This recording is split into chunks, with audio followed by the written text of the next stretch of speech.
नमस्कार। एस्ट्रो आप और हम सब में सभी दर्शकों का स्वागत है। आज हमारा विश्व, हमारा समाज, हम सभी लोग बड़े क्रूर माहौल से गुजर रहे हैं, युद्ध की स्थितियां देख रहे हैं। आज हम बात करेंगे युद्ध पे, यूक्रेन युद्ध और ज्योतिष। आप इस युद्ध के परिप्रेक्ष्य में अपने ज्योतिष के सिद्धांतों को परखिए। जब तक आप इन सिद्धांतों को जिसे कि हमारे भारत के ऋषि मुनियों ने डेवलप किया, इतनी रिसर्च की, इतना ज्ञान उन्होंने अर्जित किया और इतने शास्त्र बनाए, जब उनके प्रयोग पे आप आएंगे तो जब तक आप उनको परखेंगे नहीं, आपके अंदर आस्था उत्पन्न नहीं होगी। और आस्था उत्पन्न नहीं होगी तो आप अनुसरण करके उनका जो व्यावहारिक लाभ है वो ना हम अपनी अगली पीढ़ी को दे पाएंगे, ना हम उसको अनुभव कर पाएंगे। आज हम बात कर रहे हैं युद्ध की। हमारा ब्रह्मांड 5 तत्वों का बना हुआ है, यथा पिंडे तथा ब्रह्मांडे। जिन चीज़ों से इन ब्रह्मांड की रचना हुई है उसी से हमारा शरीर भी बनता है। 5 तत्व होते हैं: जल, अग्नि, वायु, पृथ्वी, आकाश। आकाश तत्व में सभी तत्व वाष्प के रूप में मिश्रित होते हैं, इसीलिए आकाश तत्व को हम गणना में नहीं लेते हैं। गणना में हम लेते हैं अग्नि, पृथ्वी, जल और वायु। और इन 4 तत्वों के से जो त्रिकोण बनते हैं, 4 × 3 = 12, यही 12 राशियाँ होती हैं।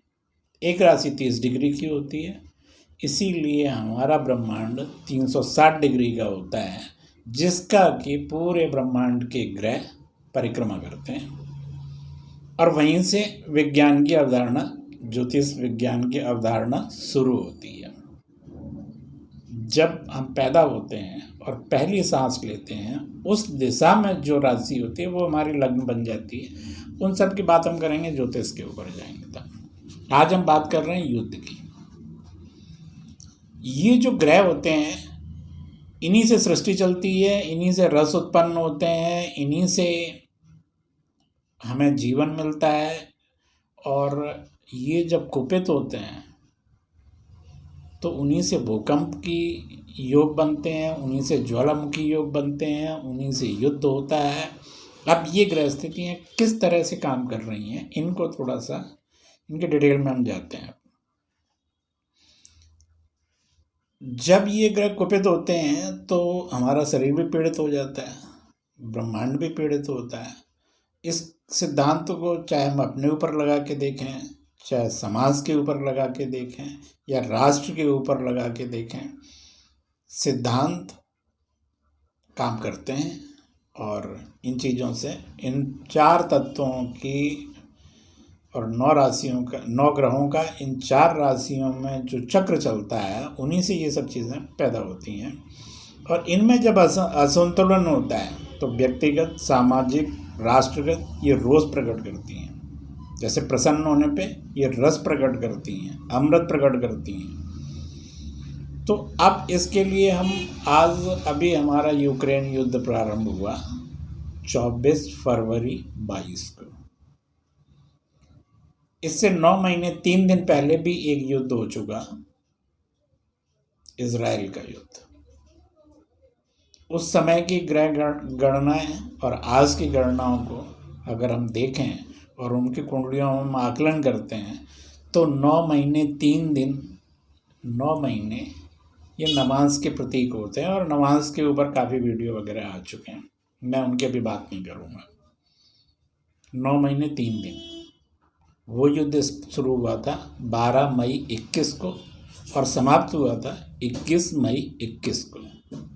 और ये युद्ध प्रारंभ हो रहा है 24 फरवरी 22 को, यानी इसको 9 महीने 3 दिन हो चुके हैं।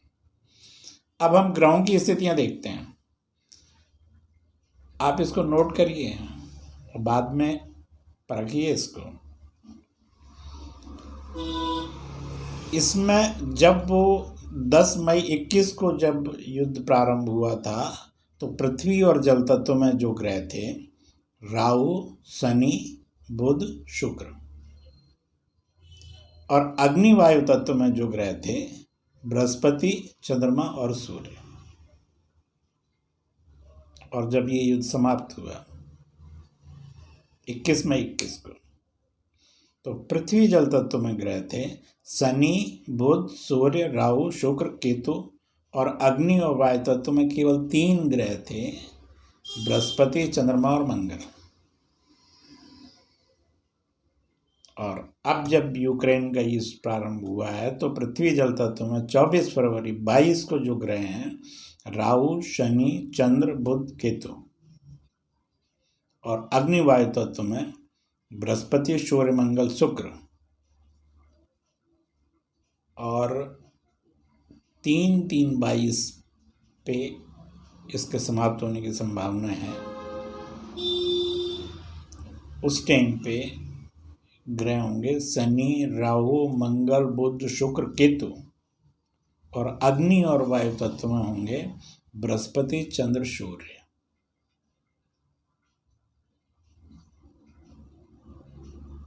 इसको आप देखिए, मेरे हिसाब से ये युद्ध 3 मार्च 22 तक समाप्त हो जाना चाहिए। और अभी जैसे ही युद्ध शुरू हुआ, जैसे ही कोई घटनाएं शुरू हुई, वीडियोस की भरमार आ गई। हमारे समाज में, हमारे देश में सबसे पहले हम स्वयं विरोध उत्पन्न करते हैं। ये परंपरा है। ज्योतिष में पूर्व समय के बारे में जब भारत को सोने की चिड़िया कहा जाता था, भारत जब विकसित हो रहा था, तो यहाँ पे अनुशासन और ये परंपराएं थी कि राजशाही में आप राजा के शासन के तंत्र के विरुद्ध आप बोल नहीं सकते थे। जहाँ हमारा व्यक्तिगत अनुभव होता हम आज भी नहीं बोलते। जहाँ हम रहते हैं वहाँ पे जो ताकतवर, बलवान, बाहुबली या धनबली या शासन बली जो लोग होते हैं उनके विरुद्ध हम नहीं बोलते। जहाँ हमें लाभ लेना होता है, जहाँ पे हमारा व्यक्तिगत संबंध होता है, आज भी जिन कंपनियों में, जिन ऑर्गेनाइजेशन में, जिन संगठनों में आप काम करते हैं, वहाँ पे आप अपने सीनियर के विरुद्ध नहीं बोल सकते। लेकिन सिर्फ हिंदू ही एक ऐसा है जो अपने धर्म के विरुद्ध, अपने राष्ट्र के विरुद्ध, अपने नेता के विरुद्ध, अपने राजा के विरुद्ध जरूर बोलेगा। और जब ऐसी सेंसिटिव परिस्थितियां होंगी तब हम लोग ज़्यादा करते हैं। ये परिस्थितियां हमें छोड़नी चाहिए, क्योंकि जो लोग अपनी परंपराओं में जिन्होंने परिवर्तन किया है वही समाप्त हुए हैं। और चाइना का हम उदाहरण देते हैं। चाइना आज भी अपनी परंपराओं का पालन कर रहा है। आज से 500 साल भी वो यही करता था।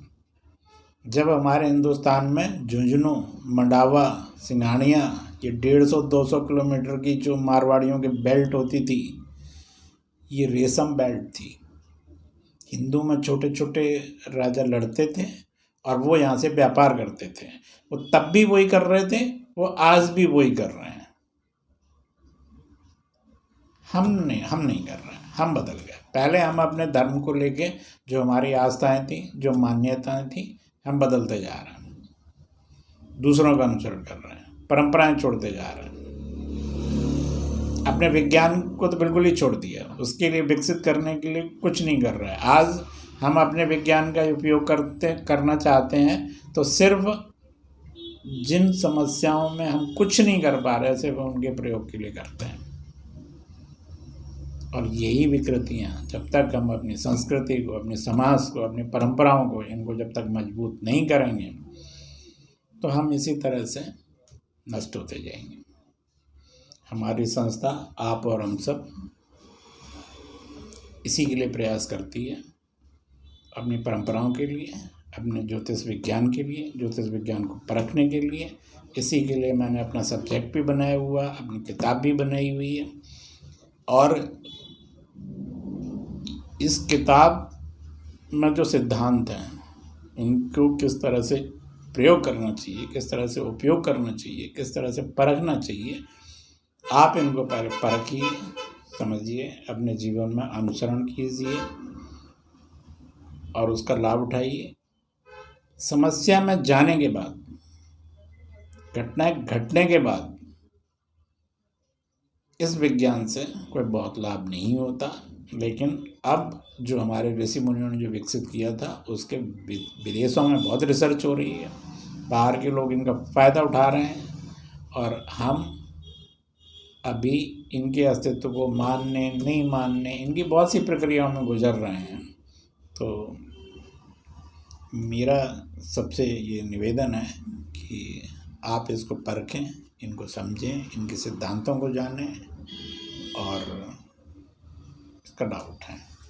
नमस्कार।